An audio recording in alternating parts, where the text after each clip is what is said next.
Everyone, কেমন আছো তোমরা সবাই? আশা করি তোমরা সবাই খুব ভালো আছো। আমরা এখানে কিন্তু বেশ ভালো আছি। আজকের ভিডিওটা শুরু করার আগে তোমাদেরকে সবাইকে একটা থ্যাংক ইউ বলতে চাই। আগের ভিডিওটা আমি ইংলিশে বানিয়েছিলাম এবং সেখানে সবার খুব ভালো আমি পজিটিভ রেসপন্স পেয়েছি।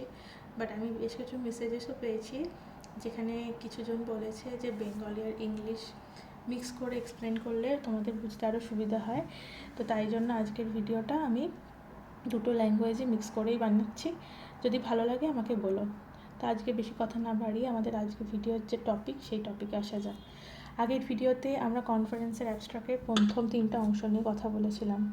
What problem are you trying to solve, what methodology did you use and what result did you find. আজকে আমরা অ্যাবস্ট্রাক্টের শেষ এবং সবচেয়ে ইম্পর্টেন্ট অংশ নিয়ে কথা বলবো। Why does your research matter. ধরো আমি একজন রিভিউয়ার, আমি তোমার অ্যাবস্ট্রাক্ট পড়লাম, আমি প্রবলেম বুঝলাম, মেথোডোলজি বুঝলাম, রেজাল্টও দেখলাম, কিন্তু তারপর আমার মাথায় একটা প্রশ্ন এলো, so why is this important.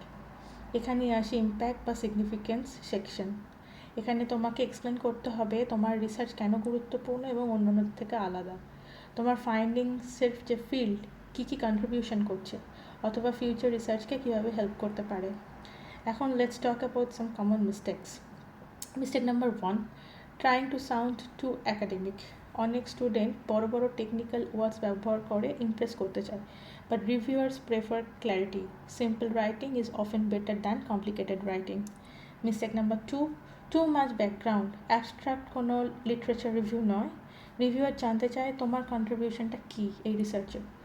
Mistake number 3, ignoring the conference guidelines. Word limit, format, submission rules সব ফলো করো, যেরমভাবে লেখা আছে লাইন বাই লাইন ফলো করো। অনেক ভালো অ্যাবস্ট্রাক্ট শুধুমাত্র গাইডলাইন না মানার জন্য কিন্তু রিজেক্ট হয়ে যায়। And here's a quick tip, submit করার আগে অ্যাবস্ট্রাক্টটা একজন ফ্রেন্ড, কলিগ বা সুপারভাইজারকে পড়তে যাও।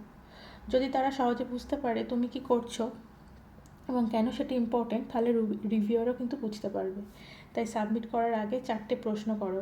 Is the problem clear, is the methodology clear, are the result clear, and most importantly is the impact clear. যদি আনসার আসে ইয়েস, তাহলে তোমার অ্যাবস্ট্রাক্ট অনেকটাই রেডি। পরের ভিডিওতে আমরা কথা বলবো poster presentation versus oral presentation নিয়ে। দুটোর মধ্যে পার্থক্য কী আর কোনটা বেশি ভ্যালুয়েবল সেটা নিয়ে আলোচনা করবো আমরা নেক্সট ভিডিওতে। Thank you for watching. Like, comment and subscribe.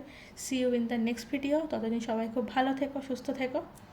আর আমাকে জানিও আমার কন্টেন্টগুলো তোমার কেমন লাগছে, তোমরা আর কী নিয়ে কন্টেন্ট দেখতে চাও, আর কোনো রকম ফিডব্যাক তোমাদের থেকে যদি আমাকে থাকে তাহলে আমাকে অবশ্যই কমেন্ট করে জানিও।